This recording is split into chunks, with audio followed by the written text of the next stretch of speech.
Ky nocion duhet të përfshijë, për mendimin tim, fondet publike, asetet publike, automjetet shtetërore, ndërtesa publike, personelin e administratës, sistemet elektronike të institucioneve, bazat shtetërore të dhënave, faqet zyrtare të internetit të institucioneve publike dhe të funksionarëve publik, platformat institucionale në rrjetet sociale, fushatat e komunikimit publik, aktivitetet ceremoniale, programet publike, gjithashtu dhe çdo autoritet tjetër institucional që rrjedh nga ushtrimi i funksionit publik.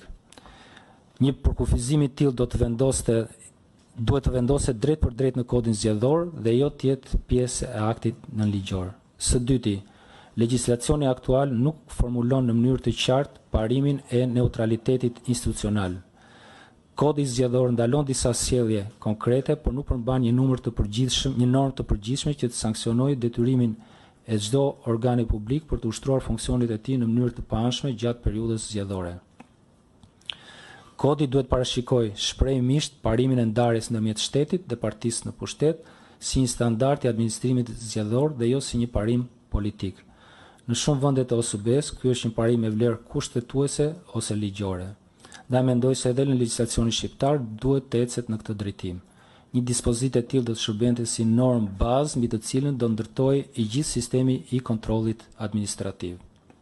Së treti, legjislacioni aktual nuk përcakton me qartësi kufirin ndërmjet aktivitetit institucional dhe aktivitetit me efekt elektoral.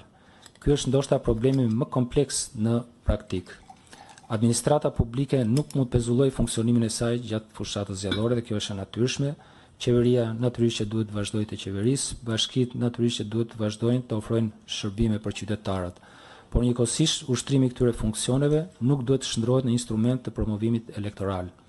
Reforma zgjedhore duhet të vendosë kritere objektive për të dalluar aktivitetin administrativ normal nga aktiviteti që krijon përfitim politik. Për shembull, duhet të përcaktohet shprehimisht se gjatë këto janë disa nga propozimet teknike, duhet përcaktohet qartë se gjatë periudhës zgjedhore nuk lejohen përveç rasteve domosdoshme të lidhura me interesin publik ose emergjencat, inaugurimet e veprave publike, ceremonitë promovuese të investimeve publike, aktivitetet publike për prezantimin e projekteve të reja financuara nga buxheti i shtetit, shpallja e skemave të reja të subvencioneve ose granteve, shpërndarja ceremoniale e akteve administrative individuale kur kjo nuk diktohet nga detyrime ligjore ose afate të tilla të paevitueshme.